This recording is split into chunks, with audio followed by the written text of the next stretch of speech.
Saya mau tanya, ibu-ibu sehat atau sakit hatinya? Sehat atau sakit? Cepatnya sehat. Sebelum ibu tahu sakit, ibu kesimpulan sehat sakit, ibu harus tahu dulu apa saja jenis-jenis penyakit hati. Ini penting. Kenapa? Karena dia akan menentukan keselamatan kita dunia, bukan cuma di dunia, sampai di akhirat. Kok bisa Ustaz? Contoh, di akhirat nanti tidak ada orang masuk neraka gara-gara penyakit jasmani. Kenapa masuk neraka? Butil. Tidak ada. Kenapa masuk neraka? Serangan jantung. Tidak ada. Kenapa masuk neraka? Asam urat. Tidak ada. Kenapa masuk neraka? Sombong. Kenapa masuk neraka? Dengki. Kenapa masuk neraka? Hasud. Itu penyebabnya semua, dan itu penyakit hati. Maka kali ini saya akan memberikan jenis-jenis penyakit hati. Setelah itu cocokkan dengan dirinya ibu. 1, 2, 3, 4 penyakit. Ini saya kenal. Setelah itu obati. Gimana cara mengobatinya? Inilah kaitannya dengan kehadiran kita, zikir. Satu, mari kita lihat. Menurut Imam Al-Ghazali dalam kitabnya Ihya'ul Ulumuddin, itu dijelaskan berapa jenis penyakit hati. Tapi saya tidak akan jelaskan semuanya pada malam ini. Lebih 60. Siap dengar 60 itu, Bu? Siap? Saya yang tidak siap.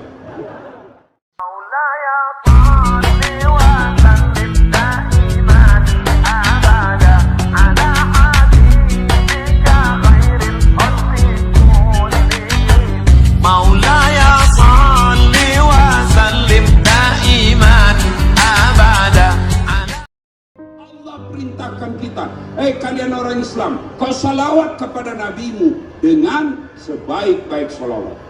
Tanggal 12 Rabiul Awal, hari Senin, tahun ke-11 Hijriah, Rasulullah sakit. Lalu Allah perintah kepada malaikat Jibril, wahai Jibril, kau turun panggil 3 malaikat bersamamu, Mikail, Israil, Israfil. Kau turun ke Madinah, jemput kekasihku Muhammad, cabut nyawanya, dengan catatan tanya dulu. Kalau dia mau cabut nyawanya. Kalau tidak mau, tunda sampai mau. Turun malaikat Israel, Mikail, Israfil, Jibril. 4 malaikat turun. Langit pertama, langit ke-7 mereka masih berempat. Langit ke-6 masih berempat. Langit pertama Jibril berkata, Israel, mohon maaf, kamu yang turun, saya tidak bertugas hari ini. Saya tunggu kau di langit pertama. Israel berkata, tapi kan kau yang selama ini ketemu sama Muhammad. Kau turunlah temani saya kan tidak bertugas. Turun. Begitu ketuk pintu, Assalamualaikum warahmatullahi wabarakatuh ya Rasulullah. Waalaikumsalam warahmatullahi wabarakatuh. Masuk. Fatimah buka pintu. Tidak ada orang, Abah. Ada di sampingku. Ternyata sudah malaikat, sudah pintu. Lalu malaikat Israel berkata, ya Muhammad, hari ini saya diperintah Allah untuk mencabut nyawamu. Bagaimana menurutmu? Bayangkan, ditanya dulu. Kira-kira kalau Pak Gubernur ditanya hari ini, Pak Gubernur, saya diperintah Allah untuk cabut nyawamu malam ini. Bagaimana menurutmu? Saya tahu jawabannya. Saya pasti tahu jawabannya. Apa jawabannya? Tunggu dulu, saya mau jadi gubernur.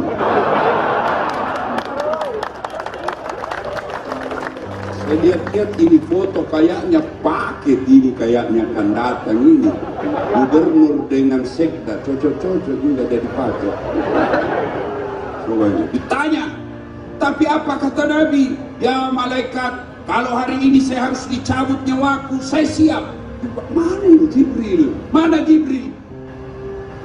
Malaikat pencabut nyawa berkata, Jibril menunggu di atas langit. Panggil dulu, ada perkara yang saya mau tanyakan. Turun, dipanggil malaikat, naik malaikat pencabut nyawa. Jibril, Kau dicari temanmu, saya bilang memang kau ikut kali sekali bicaramu. Itu dalam kitab tidak begitu. Ini supaya ibu tahan dengar ceramah. Turun malaikat, tanya sama Nabi, ya Jibril, kalau hari ini saya harus menghadap kepadamu, kepada Allah, kalau hari ini saya harus dicabut nyawaku, tolong kasih saya berita gembira. Lalu malaikat Jibril berkata, ya Muhammad, seluruh malaikat yang pernah Allah ciptakan ngantri menunggu rohmu. Bayangkan, baris menunggu rohmu. Apalagi Jibril, ya Muhammad, kalau ada dosa dan kesalahan yang pernah kau lakukan, saya mendapat informasi Allah telah mengampuni semua dosa-dosamu kalau ada. Alhamdulillah, baik. Apalagi Jibril, ya Muhammad, meskipun engkau Nabi paling terakhir, meskipun Nabi paling bontot, tapi Allah jelaskan haram seluruh Nabi dan Rasul sebelummu, mulai dari Adam sampai Isa alaihissalam, haram masuk surga sebelum engkau lebih dulu sudah ada di dalam surga. Engkau masuk di dalam pertama. Alhamdulillah. Tapi ya Jibril, itu kan saya tidak pusing soalku, saya tidak cemaskan diriku, yang aku cemaskan umatku yang ada. Tolong kasih saya berita, bagaimana kabar umatku ketika saya meninggal. Saya tidak cemas soal diriku, saya tidak cemas soal keluargaku, yang aku cemasku umatku di Kepulauan Riau. Kata Jibril, baiklah kalau begitu saya dulu tanya sama yang maha pencipta. Naik Jibril, muncul lagi depannya Nabi. Jibril kalau muncul di depan Nabi seperti itu iklan yang ada di televisi, langsung muncul. Mani piro, seperti itu langsung muncul. Nabi bertanya, apa beritanya? Ya Muhammad, saya dapat berita gembira dari Allah. Meskipun umatmu sudah tidak berada di kalian, meskipun engkau sudah tidak berada di Kepri, meskipun engkau sudah tidak berada di Tanjung Pinang, selama umatmu berpegang kepada dua hal, Quran Sunnah, aman mereka. Selama mereka berpegang kepada Quran dan Sunnah, meskipun engkau tidak di tengah-tengah mereka, mereka akan tenang sampai akhir. Nabi berkata, baiklah kalau begitu, saya sudah tenang. Jibril, saya ikhlas, siap menghadapi Allah, menghadap Allah. Sudah. Maju malaikat tercabut nyawa, mundur Jibril. Mulailah dieksekusi Nabi. Dicabut nyawanya, meninggalkan telapak kaki, naik ke betis, menggigil Rasulullah sampai ke paha beliau, sampai ke perut beliau, keluar keringat biji-biji, keluar keringat Nabi di pelipisnya, keluar dari dahinya. Nabi kemudian bercecer keringatnya. Jibril membelakang Jibril. Lalu Nabi melihat, wahai Jibril, kenapa kau membelakangi saya? Kenapa kau palingkan wajahmu? Apa kau jijik melihat saya? Apa kau jijik melihat wajahku? Tidak ya Muhammad, saya tidak sampai hati, tidak tega saya melihat engkau menghadapi sakaratul maut. Cabut keluar sampai di tenggorokan. Lalu Nabi memesan 3 hal. 1, jaga salat kalian, jaga salat kalian, jaga salat kalian. Tidak Nabi katakan jaga mobil dinasmu, jaga rumah dinasmu, jaga mobilmu, jaga jabatanmu, jaga hartamu, jaga kebunmu, jaga depositomu. Tidak. Nabi menjelaskan sholat, jaga sholat kalian. Yang kedua Nabi pesankan, perempuan, jaga perempuan kalian. Nabi tidak mengatakan jaga laki-laki kalian, jaga cowok-cowok kalian. Yang Nabi pesankan, jaga perempuan kalian. Kenapa? Karena perempuan memang paling gampang masuk neraka. Apa sebabnya? Kata Nabi 2. 1, tidak mampu menjaga mulutmu.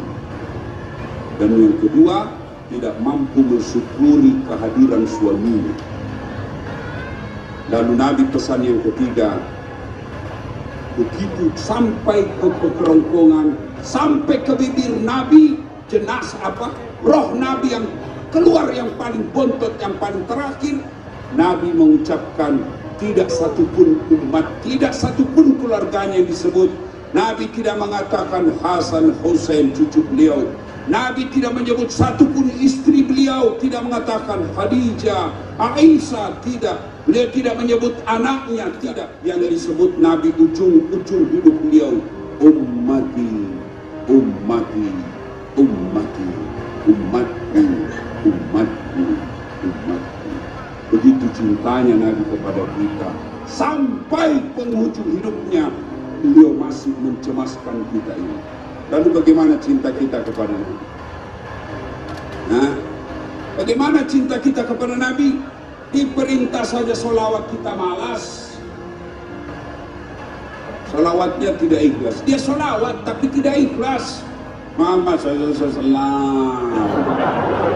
Artinya itu bos.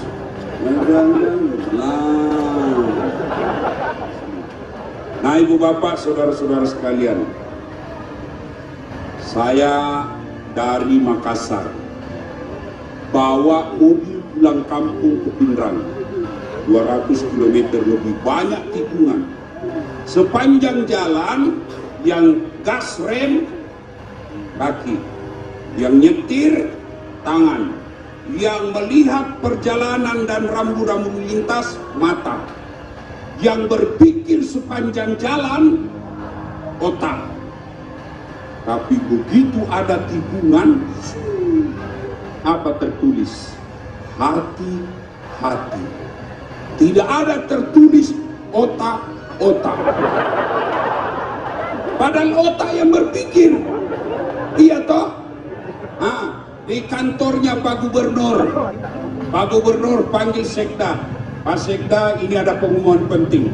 Pak Sekda menindaklanjuti, mengkonsep pengumuman itu dengan berpikir otak, yang menulis tangan, yang melihat salah benar mata. Tapi begitu announcer diumumkan, apa yang dibaca announcer? Perhatian, perhatian.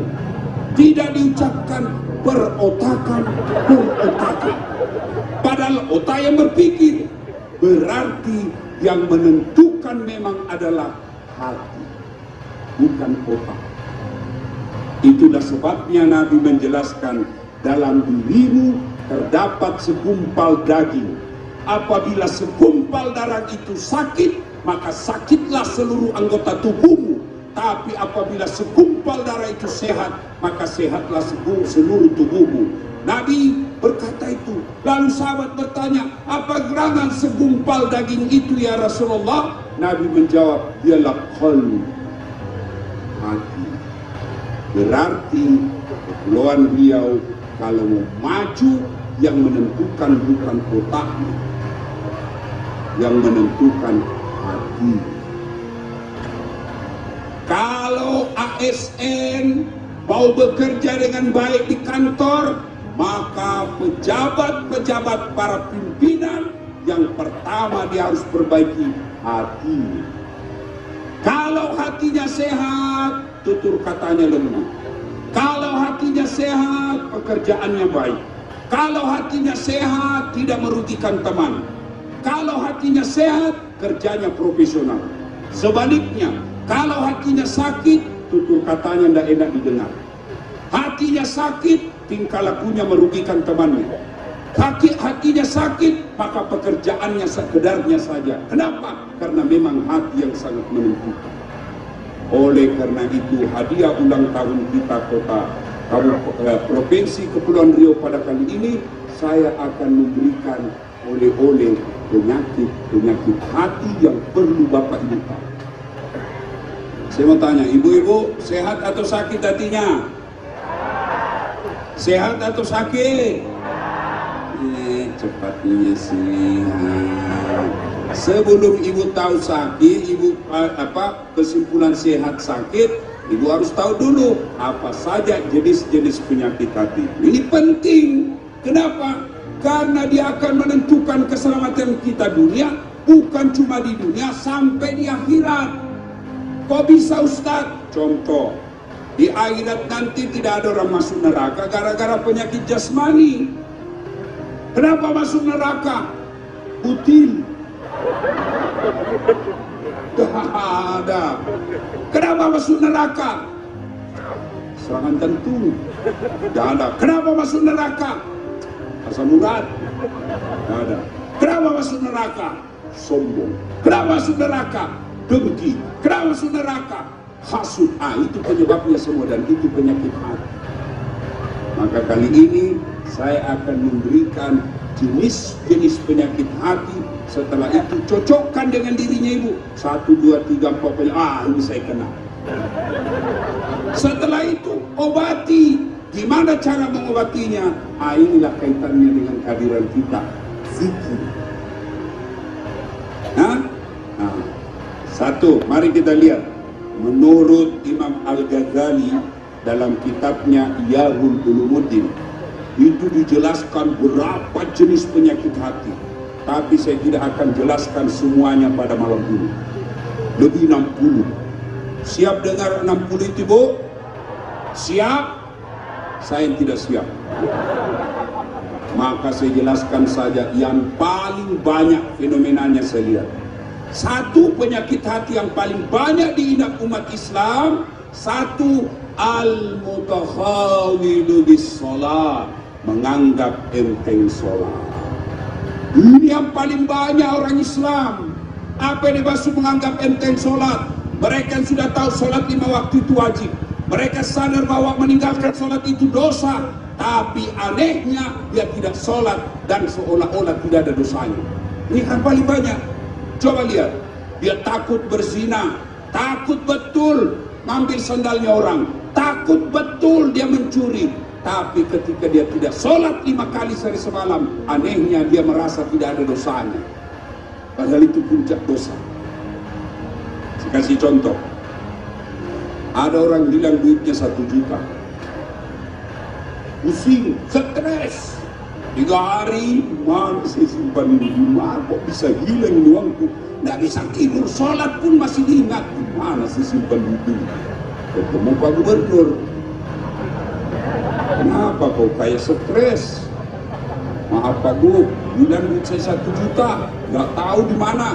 Nggak usah kau bingung. Nih, saya kasih kau gantinya. 1 juta. Sudah diganti tambah stres. Kenapa dia bilang, coba tidak hilang duitku 1 juta, sudah 2 juta sekarang. Inilah manusia. Dia pikir 3 hari, digantikan malah tambah sakit hatinya. Itulah manusia. Sementara ketika dia tidak sholat subuh, bangun, terlambat sholat sehingga tidak sholat subuh, dia merasa tidak ada dosanya sama sekali. Ini paling banyak. Maka jangan heran kalau Bapak Ibu tinggalkan Jawa, tinggalkan Sulawesi, tinggalkan Irian, datang ke Kepulauan Riau, bekerja di sini, cari nafkah sudah 12 tahun, bekerja sudah 20 tahun, tidak bisa punya rumah. Kenapa? Sholatmu ku anggap remeh. Sudah nikah 12 tahun, rasa-rasanya hanya pengantin baru dia bahagia. Hari ini bertengkar, besok damai, lusa bertengkar lagi, damai lagi, bertengkar lagi. Tiap hari dia rasakan itu. Jangan heran karena sebabnya sholatmu ku anggap remeh ibu bapak. Tidak ada kebahagiaan bagi mereka yang tidak sholat. Tidak ada. Tidak ada kesempurnaan hidup bagi mereka yang melalaikan sholatnya. Apa biasa alasannya orang tidak sholat? Kau bilang ini yang malas sholat. Apa alasanmu? Kau ngomong, saya tangkis malam ini. Kita debat. Bilang kau apa? Apa? Bilang kau. Ustaz, dia tinggi pangkatnya Ustaz, pejabat, kepala dinas, tidak sholat. Demi Allah, ada yang kalah jabatannya Rasulullah. Rasulullah itu penghulu para nabi. Ketika Rasulullah menguasai Islam di Madinah, beliau kepala negara, bukan satu negara, tapi beberapa negara-negara taklukan Islam pada saat itu. Bapak baru kepala dinas, tidak sholat, red, belem-belem. Tahu beleng-beleng? Dongo. Tahu dongo? Ah, itu yang tidak sholat.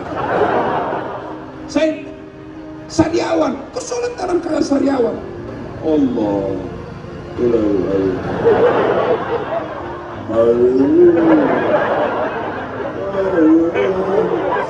Allah tahu kau lagi sakit. Apa lagi? Saya nelayan Ustaz di tengah laut, kau sholat di perahumu. Saya lagi nangkap ikan, ya kau sholat di atas perahu. Gimana caranya? Perahuku kecil. Ya sudah, kau duduk saja. Allah tahu kau lagi tangkap ikan. Tapi saya tidak lihat kiblatnya, Ustaz. Kau lihat di mana matahari terbenam itu kiblat. Nah, sudah kau sholat. Allah Akbar. Tiba-tiba perahumu goyang. Sudah juga goyang. Apa lagi? Apa lagi? Saya sopir Ustaz, sopir angkutan dari Tanjung Pinang ke Karimun. Terserah. Bawa mobil Ustaz. Namanya musafir. Syaratnya musafir 83 km.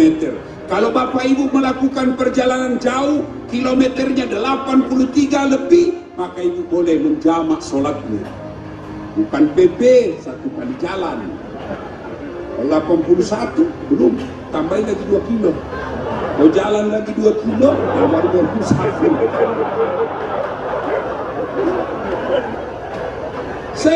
Saya sopir angkot Ustaz, kok sholat? Saya dalam perjalanan Ustaz, masuk waktu, sopirnya tidak mau singgah. Tidak mungkin sopir. Pak, kasih singgah saya sholat. Biar dia tidak sholat, pasti dikasih singgah penumpangnya. Pak, saya mau sholat, pasti dikasih singgah. Biasanya dia suruh kita enggak singgah kalau kita mau mencret. Saya pernah alami dulu waktu saya sekolah di Makassar. Pulang kampung dah saya, ada kawan saya, Pak sopir, kasih singgah dulu, saya mau sekali buang air besar. Pak sopir santai balik ke belakang, perasaanmu saja itu. Tidak serius, cuma perasaanmu itu. Wah, wow, satu mobil. Ternyata dia datang, bau satu mobil, balik di sopir. Kau buang air ya? Alah, perasaanmu aja itu.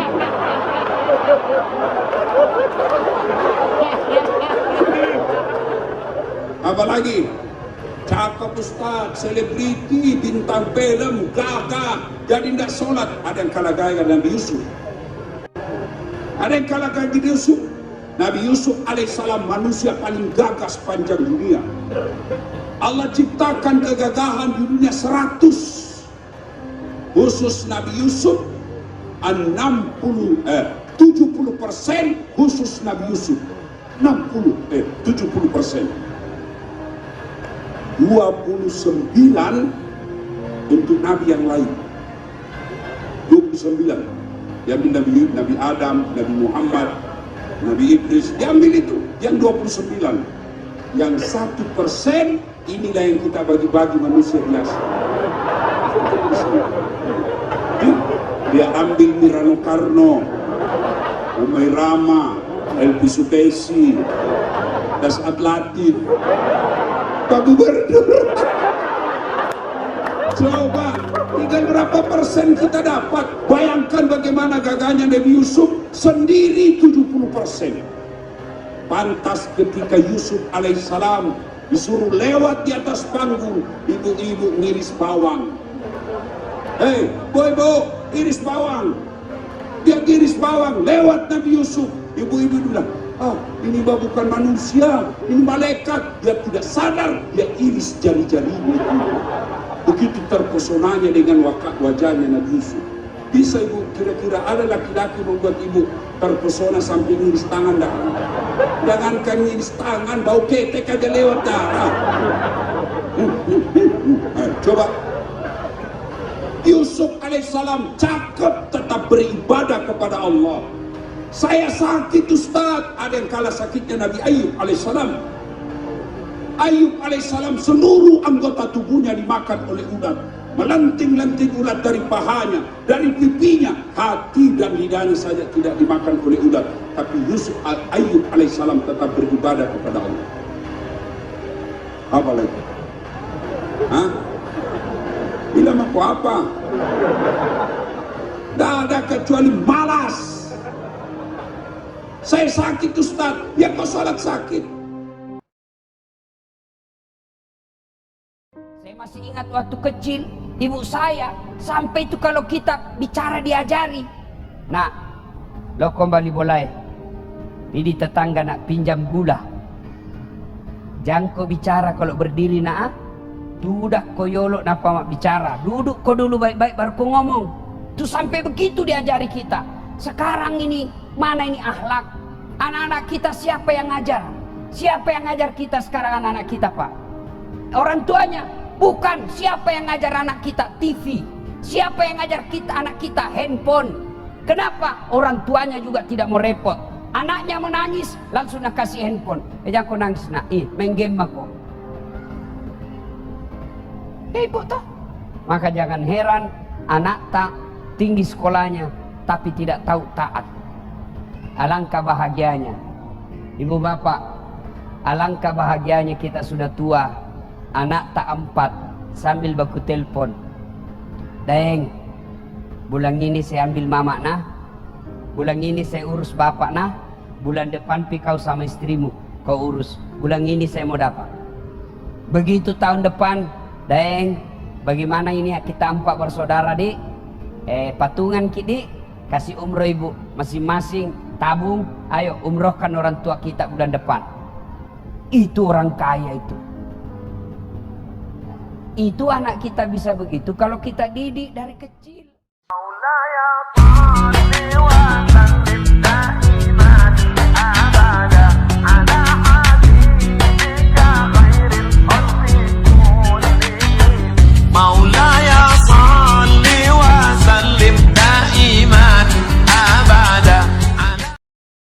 Bapak, saudara-saudara sekalian. Nah, amal kita yang bisa menolong kita setelah masuk di kubur yaitu amal jariah. Amal jariah itu ada 3. 1, anak yang soleh. 2, ilmu yang bermanfaat. 3, pembangunan yang bermanfaat. Mari kita lihat satu-satu. Yang pertama, anak soleh. Begitu ibu meninggal, siapa yang doakan kita? Bu, bapak-bapak, kalau meninggal siapa doakan kita? Siapa pak? Istri tak? Nah ambil orang. Ibu-ibu meninggal, siapa doakan kita? Siapa? Suami tak? Wih, kawin lagi. Hah? Setengah mati baki dikubur, suami tak enreyengi. Pakai istri baru di kamar tak. Kita menderita di kubur, suami tak dengan istri barunya. Nah doakan ki, tidak. Begitu kita meninggal, matanya sebelah kanan menangis, sebelah kiri nah lihat yang mana gantinya nanti ini. Ayo. Lalu siapa yang doakan kita? Anak-anak kita. Maka lihat itu anak. Sayang sekarang kita ini anak kita tidak didik. Kita malu kalau anak kita tidak bahasa Inggris. Kita malu kalau anak kita tidak pegawai. Kita malu kalau anak kita pengangguran. Tapi kita tidak malu kalau anak gadis tak sudah gadis, sudah balik tidak pakai jilbab. Tidak malu dia. Kita tidak malu kalau anak kita sudah ada anaknya, angkana cucuta, angkana wapota, dek mau pada loma berjama ku masigi. Malulah ketika anak kita ini tidak bagus agamanya. Dulu kan kita itu diajari memang dari kecil. Ibu-ibu kita memang ngajar kita agama dari kecil. Diajar kita ngaji, diajar kita akhlak. Saya masih ingat waktu kecil, ibu saya sampai itu kalau kita bicara diajari. Nah, lo kembali boleh. Ini tetangga nak pinjam gula. Jangan kau bicara kalau berdiri nak. Tudak koyolo napa mak bicara. Duduk kau dulu baik-baik baru kau ngomong. Tuh sampai begitu diajari kita. Sekarang ini mana ini akhlak? Anak-anak kita siapa yang ngajar? Siapa yang ngajar kita sekarang anak-anak kita, Pak? Orang tuanya? Bukan. Siapa yang ngajar anak kita? TV. Siapa yang ngajar kita anak kita? Handphone.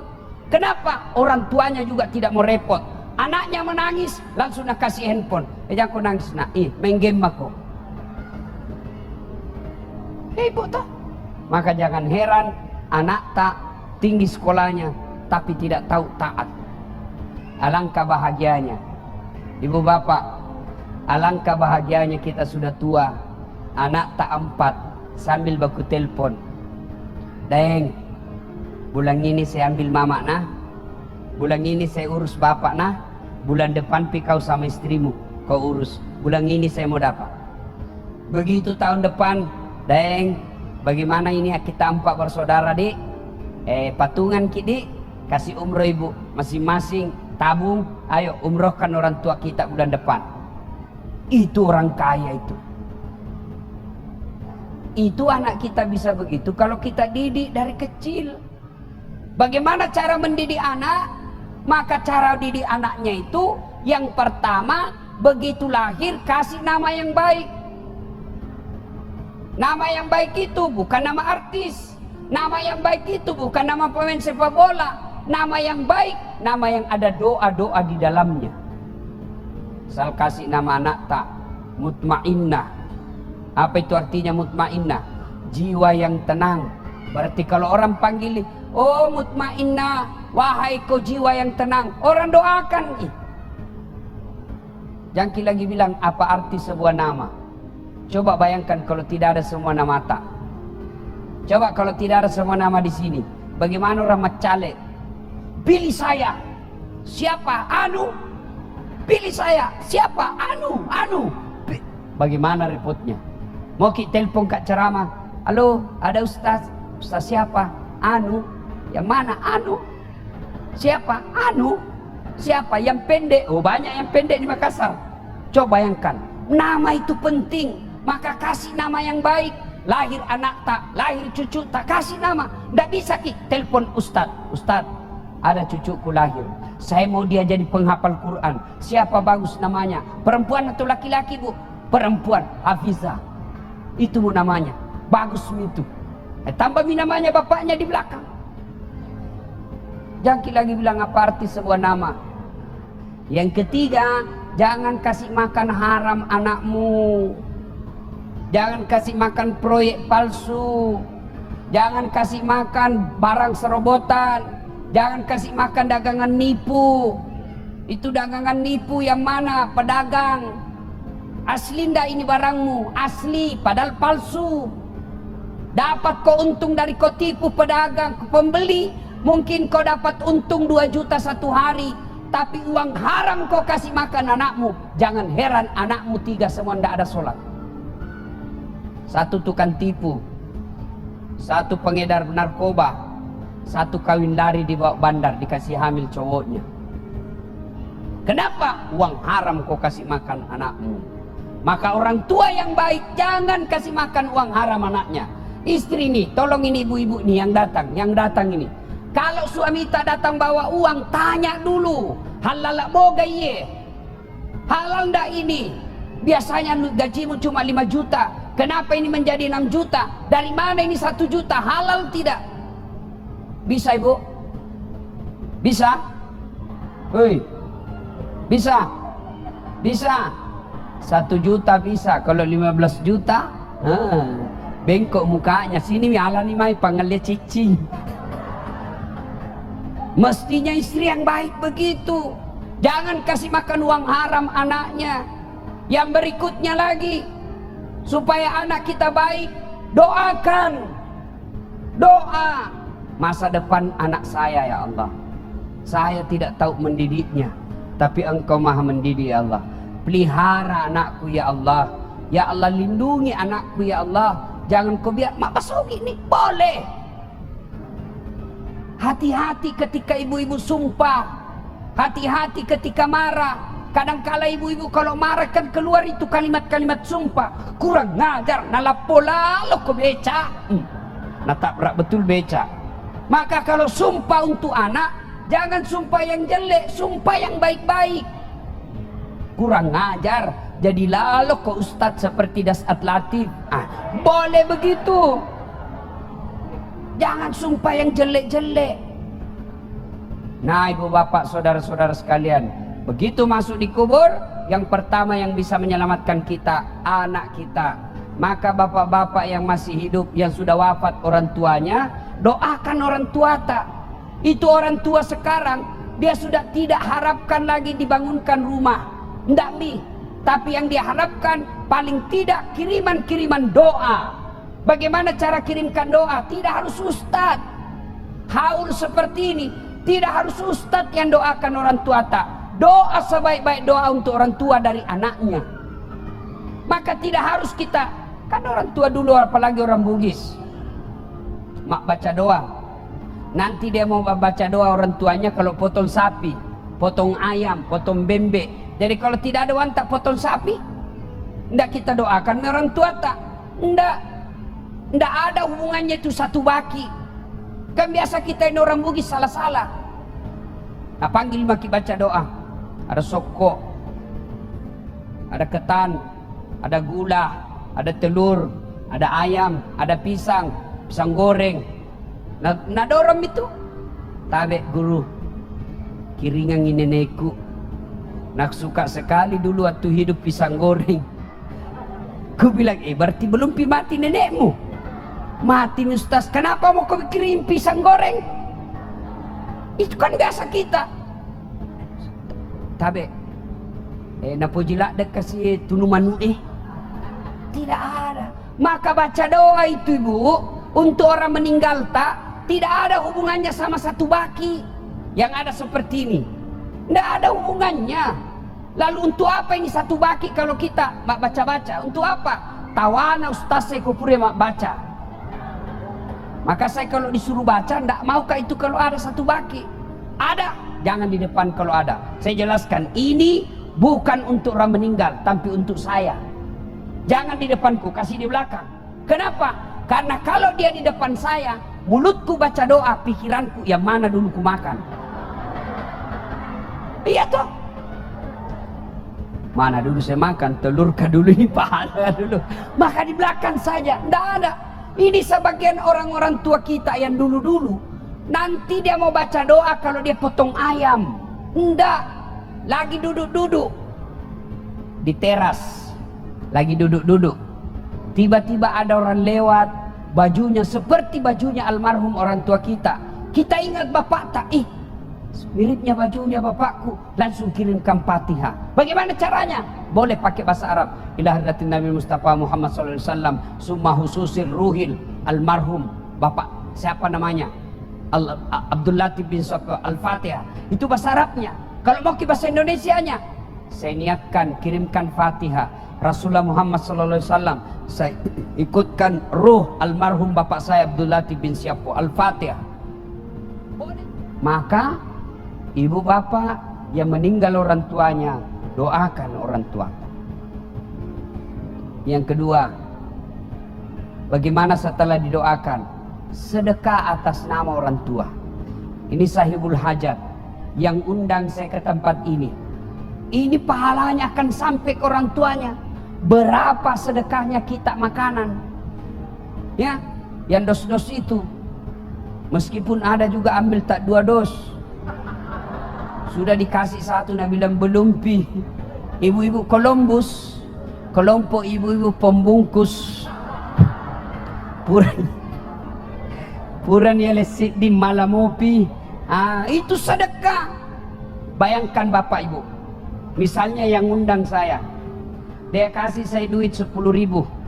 Lalu itu 10.000 saya makan bakso. Lalu bakso itu menjadi darah daging saya. Selama darah daging saya itu saya pakai sujud beribadah kepada Allah, maka selama itu yang kasih saya 10.000 itu dapat pahala dari saya, meskipun tidak dikurangi pahalaku. Makanya bersedekah, lihat orang baik. sama-sama orang miskin, sama-sama tidak mampu, satu baik solatnya, satu tidak baik solatnya, kasih yang baik solatnya. Sama-sama miskin, sama-sama baik solatnya, satu keluarga, satu tidak keluarga, kasih yang keluarga. Sama-sama keluarga, sama-sama fakir miskin, sama-sama baik solatnya, kasih satu tetangga, satu bukan tetangga, kasih yang dekat dari rumah tak. Maka bersedekah. Kalau kita sedekah, kasih lihat apa jenis sedekahnya. Kalau sarung songkok, cocoknya kasih siapa? Pak Imam, Pukate, Pak Ustadz, guru ngaji, cocok itu kasih sarung songkok. Kalau dasi, baju safari, yang mau kau kasih Puiman. Kapan dia pakai itu Puiman dasi? Begitu pergi pengantin pakai dasi, langsung makan mana itu? Jangan-jangan nih Puiman, gila-gila sudah nih Puiman ini coba. Maka diberikan yang lebih banyak dia pakai. Ya, bersedekah. Satu tadi doakan, dua bersedekah. Yang ketiga, kunjungi karib kerabatnya. Maka orang yang punya almarhum ini salah satu cara berbuat baik kepada orang tua. Almarhum bersyukur punya anak seperti ini, bikin acara pengajian. Bayangkan kalau saya selesai ceramah ini, lalu ibu amalkan apa yang saya sampaikan. Misalnya sejak pulang ini, tadinya masih malas sholat, tadinya sholatnya masih putus-putus, pulang dengar ceramah, sholat selama-lamanya, maka selama itu orang yang sholat mengirimkan pahala kepada yang punya acara, termasuk kepada saya karena ilmu yang saya berikan. Tidak dia kurangi pahalaku, tidak ada kurang yang punya acara, sama-sama dapat pahala. Maka ibu, kalau ada orang meninggal nih orang tua tak, maka bersedekah atas nama orang tua. Tidak sampai Ustaz. Kalau ada orang bilang tidak sampai, mau bukti? Mau bukti bahwa sedekah untuk orang meninggal sampai? Mau bukti Pak? Mau? Ibu-ibu mau? Mati maki, saya kirimi ki. Nah ini sudah mau Idul Kurban. Mau Idul Kurban. Kalau anak yang mau baik bakti sama orang tuanya, pak karobangi tomat-tomat kurban untuk orang tua. Misal, bapak mampu beli sapi, satu sapi, harga misalnya 8 juta.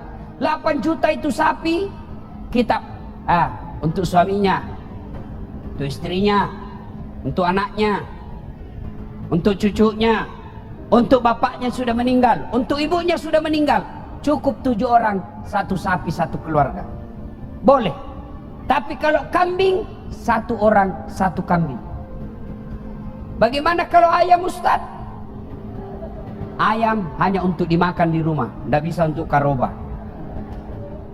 Ya, korbankan. Itu cara berbuat baik kepada orang tua. Nah ibu bapak saudara-saudara sekalian, yang berikutnya, sudah yang bisa menyelamatkan, mengirimkan pahala tadi anak soleh. Yang kedua amal sedekah jariah. Yang ketiga ilmu yang bermanfaat. Nah ini pulang kita dengar ceramah, misal dapat ceramahnya Ustaz Dasat di WhatsApp, kirim ke orang lain. Kirim, dapat tulisan-tulisan agama, ilmu-ilmu agama, kirim ke teman. Dia mau amalkan atau tidak, kirim saja. Selama itu kita kirim dan orang yang baca paham, dia laksanakan, maka orang yang mengirim itu dapat pahala. Begitu juga sebaliknya.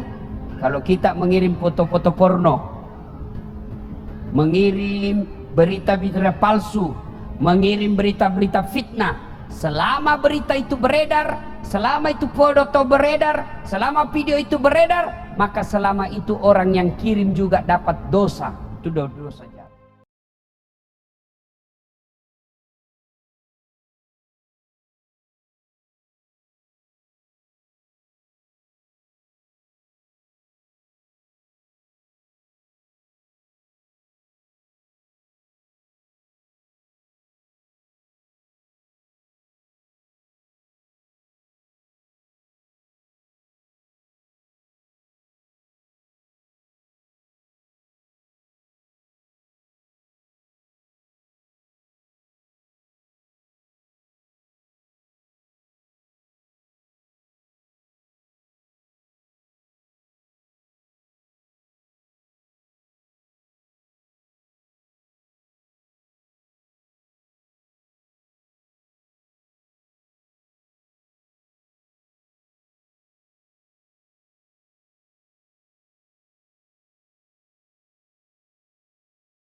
Bapak, kalau istrimu marah di rumah, puji, sanjung, caranya apa?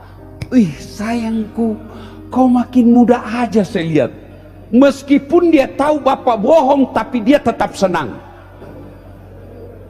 Coba amalkan Pak. Ini kita laki-laki kan pelit betul memuji istri. Puji istri Pak. Saya tahu kita laki-laki ini sangat susah romantis mulutnya. Apalagi orang Medan. Kita ini orang Medan sama orang Sulawesi kan sama. Keras suaranya. Besar nada suaranya. Sama-sama besar suaranya. Orang Medan sama orang Bugis. Cuma bedanya orang Medan takut sama istrinya. Makanya ada disebut polisi Toba. Orang Sulawesi tidak takut sama istrinya, cuma istrinya lebih berani.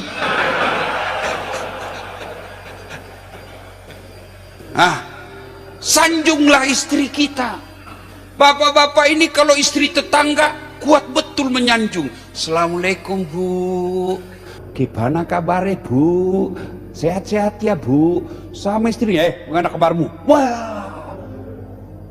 Yang lebih parah lagi saya lihat kita. Banyak di medsos bertengkar suami istri. Rasa-rasanya tiada pekan tanpa pertengkaran. Bertengkar, hamil lagi. Bingung saya lihat Pak. Curhat bertengkar. Hamil lagi.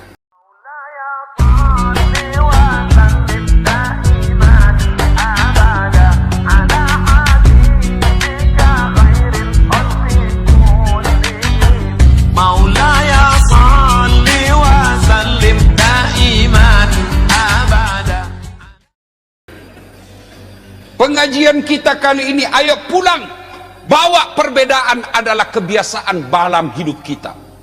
Saudaraku dalam Islam, Allah tidak akan menanya kamu, dasat 4 kamu dapat dari mana? 4 itu 4 tambah 4 sama dengan berapa? Allah tidak akan tanya kamu, dasat 4 tambah 4 sama dengan berapa? Kalau 4 tambah 4 jawabannya berapa Pak? Cuman 1. 8. Allah akan tanya kita, 8 kamu dapat dari mana? Boleh 9 kurang 1, boleh 10 kurang 2, boleh 4 tambah 4, yang penting jumlahnya 8. Itulah Omar Rama mengatakan banyak jalan menuju surga. Ketika berbeda pendapat biasa. Saudara lihat yang pelihara jenggot, jangan kau maki karena itu sunnah. Jangan lagi kau bilang kambing. Dia lihat jenggot. Pelan-pelan bos. Dan saudaraku yang tidak pelihara jenggot dan kau yang pelihara jenggot, hargai yang tidak pelihara jenggotnya. Dia bisa melaksanakan sunnah yang lain. Jangan mentang-mentang tidak pelihara sunnah, tidak jenggot kau anggap dia bukan ustadz sunnah. Saya masuk daftar ustadz bukan sunnah karena tidak pelihara jenggot. Saya tanya, kenapa kau tuduh saya ustadz? Itu ada di Facebook saya Pak. Ribut. Kenapa kau tuduh saya tidak pelihara sunnah? Dia bilang buktinya kau tidak pelihara jenggot. Ya mau diapa kalau tidak mau tumbuh? Sudah. Saudaraku yang mau jingkrang celananya silahkan. Hargai, jangan kau tuduh teroris. Itu sunnah. Tapi saudaraku juga yang jingkrang celananya, jangan kau anggap tidak sunnah saudaramu yang tidak jingkrang celananya. Enak kan kalau beragama begini? Ayo, pelihara persaudaraan. Dekat-dekat pilpres, jangan mau dibodohi politisi Pak. Apalagi janji-janji kampanye pret. Udahlah. Nanti siapapun calon kita, kita sama-sama umat Islam. Secara umum, secara khusus, kita bangsa Indonesia diikat sila ketiga Persatuan Indonesia. Bersatu itu tidak mesti seragam. Bersatu itu adalah saling menghargai perbedaan. Itulah makna persatuan. Berikutnya, setelah diusir setan, maka Allah sampaikan Adam, semua yang ada di surga ini boleh kau nikmati. Satu yang tidak boleh, buah khuldi. Jangankan kau makan, dekat aja tidak boleh. Oh, setan tahu. Ini kelemahannya. Maka setelah diciptakan Siti Hawa, datanglah iblis. Tadi namanya jin. Setelah diusir dari surga, namanya iblis. Iblis yang menggoda manusia, Allah memanggilnya setan. Ini tiga ya. Biasa kita tidak bisa bedakan. Jin, iblis, setan. Jin marganya. Setelah dia membangkang tidak mau sujud karena sombong, maka dia disebut iblis. Iblis yang menggoda dan melakukan penyesatan kepada manusia, namanya setan. Dia goda Adam. Dam. Kau tahu enggak kenapa kau dilarang makan buah huldi? Saya tidak tahu. Oh, bodoh kau, Adam. Maksudnya apa? Kalau kau makan huldi berasal dari kata huldum. Huldum artinya kekal. Kalau kau makan buah huldi, kau kekal dalam surga. Allah tidak mau. Apa? Jangan banyak bicara di situ. Adam ambil batu dilempar. Ishab ya, pergi kau setan. Gagal goda Adam, dia putus asa. Tidak, dia datang goda istrinya. Hawa. Kau tahu kau dilarang makan buah huldi? Tidak, pokoknya tidak tahu, tidak boleh. Bodoh kau. Kenapa? Kalau kau makan ini, kau awet muda. Kau kekal dalam surga. Inilah kelemahannya perempuan. Selalu mau disebut awet muda. Bapak, kalau istrimu marah di rumah, puji, sanjung, caranya apa? Sayangku, kau makin muda aja saya lihat. Meskipun dia tahu bapak bohong, tapi dia tetap senang. Coba amalkan, Pak. Ini kita laki-laki kan pelit betul memuji istri. Puji istri, Pak. Saya tahu kita laki-laki ini sangat susah romantis mulutnya. Apalagi orang Medan. Kita ini orang Medan sama orang Sulawesi kan sama. Keras suaranya. Besar nada suaranya.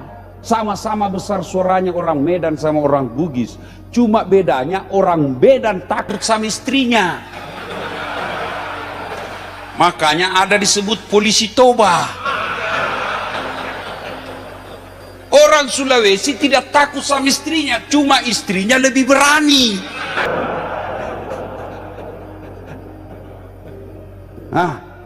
Sanjunglah istri kita. Bapak-bapak ini kalau istri tetangga kuat betul menyanjung. Assalamualaikum Bu, gimana kabar Bu? Sehat-sehat ya Bu? Sama istrinya, gimana kabarmu? Wah, yang lebih parah lagi saya lihat kita banyak di medsos bertengkar suami istri. Rasa-rasanya tiada pekan tanpa pertengkaran. Bertengkar, hamil lagi. Bingung saya lihat, Pak. Curhat bertengkar. Hamil lagi. Bayangkan Rasulullah, Pak. 11 istri beliau. Bapak berapa?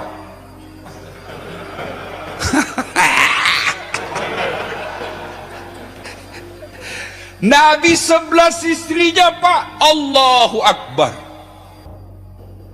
Dari 11 istri beliau, tidak ada satupun pernah mengatakan, saya menyesal menikah dengan engkau Muhammad. 11.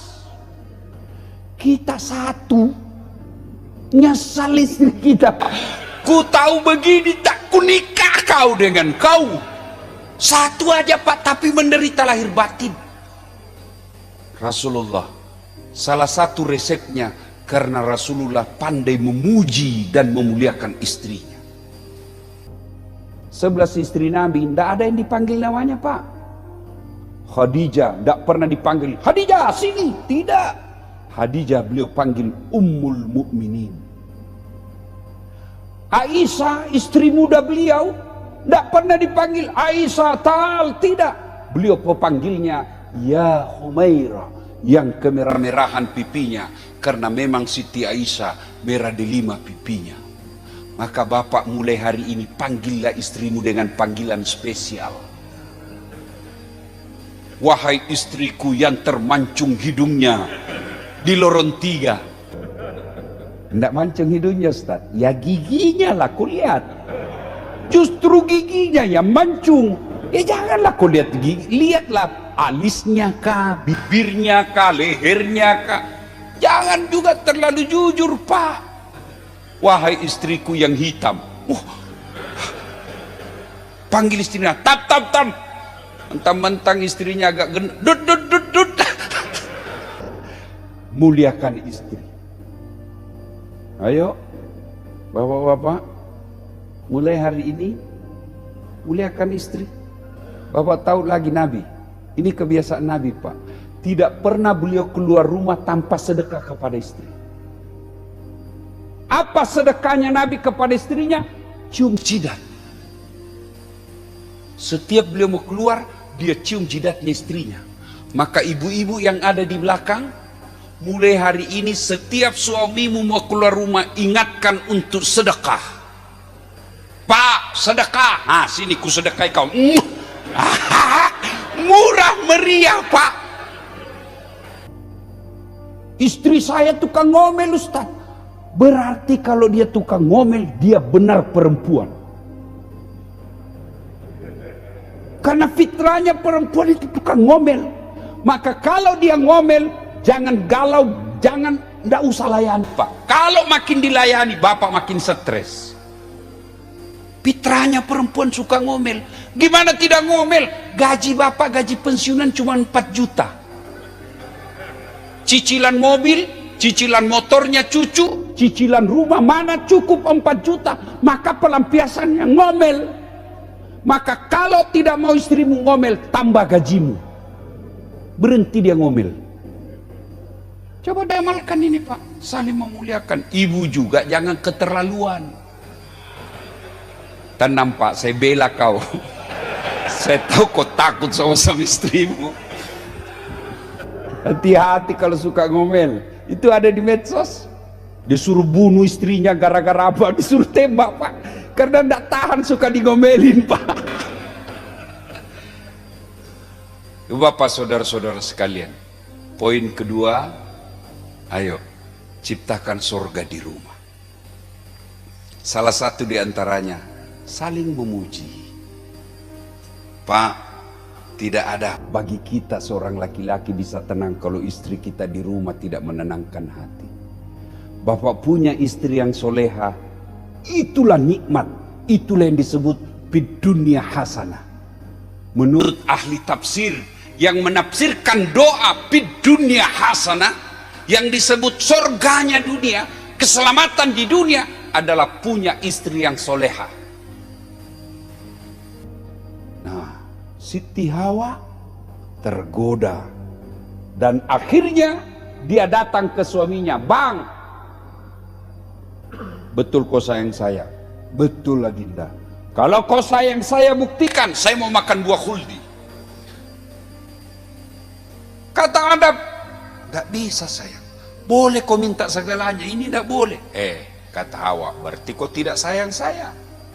Kalau kau tidak mau, kau tidak dapat jatah sebentar malam. Nah, inilah senjatanya perempuan. Tapi ibu-ibu jangan coba bilang sekarang ini begini. Kalau kau tidak mau, kau tidak dapat jatah sebentar malam. Kata suamimu, baik, aku cari jatah di luar. Hati-hati. Dulu kalau marah ibu-ibu bilang, jangan kau pulang. Oh, jangan bilang begitu sekarang.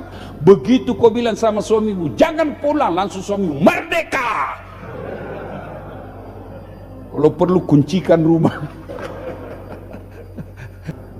Nah, berikutnya lagi, sunnah berdoa adalah bersalawat di awal dan akhir doa. Kemudian sunnahnya lagi mendoakan dulu siapa yang berjasa dalam hidup kita. Minimal doa orang tua. Allahumma gfirli wali walidayya warhamhuma kama rabbayani shaghira. Sudah itu minta dengan berulang-ulang, bukan banyak.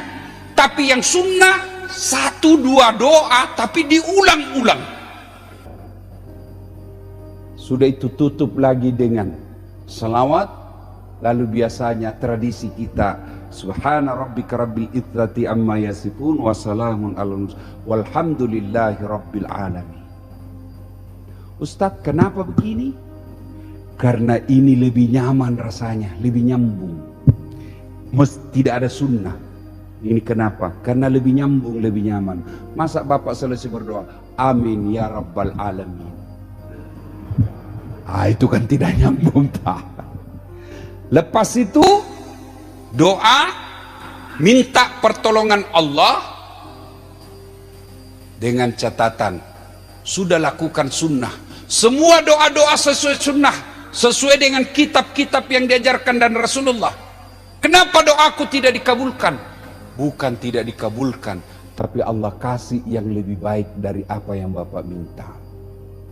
Sering saya contohkan, tamat SMA saya daftar akabri karena pendek tidak lulus, tapi alhamdulillah karena tidak lulus saya bisa ceramai setingkat Kapolri sekalipun. Gagal jadi akabri, saya daftar lagi apa Pak? Saya daftar fakultas kedokteran 3 kali saya ikut. Waktu itu namanya UMPTN. 3 kali saya ikut bimbingan tes. Saya sholat tahajud 40 malam berturut-turut. Saya nasar puasa. Ibu bapak saya doakan. 3 kali ikut. Tidak lulus-lulus. Malah lulus di sospol. Maka saya jadi dosen sospol sekarang. Tidak jadi dokter. Temanku jadi dokter. Saya tahu kenapa saya tidak lulus. Saya pulang kuliah di Unhas, terjadi tabrakan di Jalan Perintis Kemerdekaan, Makassar. Bertabrakan, berceceran darah di jalan. Saya turun tolong dia.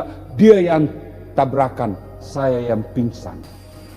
Oh, ternyata saya tidak bisa lihat darah. Sampai sekarang Pak, meskipun di WhatsApp saya lihat orang ditikam, pening saya punya kepala Pak. Perlu beberapa saat baru bisa saya punya baik perasaan saya. Allah tahu dasar bagaimana kau menjadi dokter, kau tidak bisa lihat darah. Temanku yang lulus jadi dokter, dia tugas di Kepulauan Aru. Mau pulang lebaran beberapa tahun yang lalu saya tanya, kau pulang lebaran? Tidak. Rugi-rugi kau pergi cari uang jauh-jauh, kau tidak lebaran sama orang tuamu. Mahal tiket Ustaz. Dalam hati saya, alhamdulillah, untung saya tidak jadi dokter. Tidak pernah saya pusing soal tiket. Kemana-mana saya Pak, tidak pernah bingung soal tiket. Kenapa? Bukan saya yang beli. Siapa yang beli? Yang undang. Hebatnya lagi, pergi tidak bawa uang, pulang bawa uang. Maka kalian anak muda, ketika kau daftar SMPTN, daftar Akpol, datang Akabri, ke Akmil, ASN, apa saja kamu daftar, sudah berikhtiar tidak lulus, jangan kau sangka buruk kepada Allah. Allah punya rencana yang baik buatmu.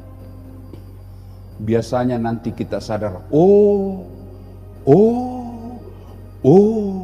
ini rupanya. Maka kepada adik-adik saya selalu saya jelaskan, kalau kau mau hidup sesuai yang mau, kau mau tahun begini-begini, tahun begini-begini, kau mau seperti itu maumu semua, maka untuk apa ada Allah di dunia? Allah ada di dunia mengatur kita. Kau ndak usah lulus, kau parkir dulu di sini, kau jadi staf ahli dulu. Karena kalau jadi kepala dinas sekarang kau di penjara. Allah tahu, maka diparkir dulu, stop dulu kau di situ. Maka begitu dalam hidup ini ada persoalan Bapak hadapi, sangka baik. Pasti Allah punya rencana yang terbaik buat saya. Doa saya Allah kabulkan dalam bentuk yang lain. Hikmah berikutnya. Ternyata berdoanya Adam dan Hawa lama baru dikabulkan, 200 tahun. Ada orang berdoa Pak, bertahun-tahun baru Allah kabulkan. Adam Hawa berdoa 200 tahun baru dikabulkan. Nabi Zakaria minta anak, ya Allah berikan saya keturunan. Sejak usianya 21 tahun, Allah kabulkan ketika usianya 80 tahun. Nabi Musa alaihissalam berdoa, ya Allah selamatkan kaumku dari Fir'aun. Berapa tahun? 60 tahun lebih baru Allah kabulkan. Nabi Muhammad sallallahu alaihi wasallam minta kiblat yang tadinya Makkah pindah ke Palestina. Nabi berdoa, ya Allah pindahkan kiblat kami kembali ke Mekah. Berapa baru Allah kabulkan? 17 bulan. Itu Nabi dan Rasul bertahun-tahun baru Allah kabulkan doanya. Ada orang berdoa pagi mau dikasih maghrib, padahal dia tukang tipu, pret. Sabar, berdoa perlu kesabaran. Ketika Bapak tidak dikabulkan doanya, satu, bisa jadi Bapak berdoa tidak sesuai sunnah. Akhirnya apa? Doanya lambat sampai. Artinya apa? Kalau Bapak berdoa sesuai sunnah, adabud doa namanya dalam kitabnya Imam Al-Ghazali, adabud doa, adab dalam berdoa. Laksanakan doa sesuai sunnah, doanya cepat sampai. Tapi kalau tidak sesuai sunnah, doanya lambat, sampai tapi lambat, macet. Sunnah berdoa, sikirlah di awalnya. Saya yakin Bapak Ibu semua sikir sebelum berdoa, tapi kadangkala sikir kita seperti makan pisang goreng panas. Tidak jelas apa yang Bapak ucapkan. Sumlah. Itu coba lihat kalau di depan kan. Sama-sama subhanallah dibaca, sama-sama 33, sama-sama mulai. Saya baru 11, dia sudah sampai Pak. Kan dia bilang saya, sumlah. Kayak makan pisang goreng panas Pak. Perjelas, ucapkan dengan baik. Subhanallah, subhanallah, subhanallah, subhanallah, subhanallah, subhanallah.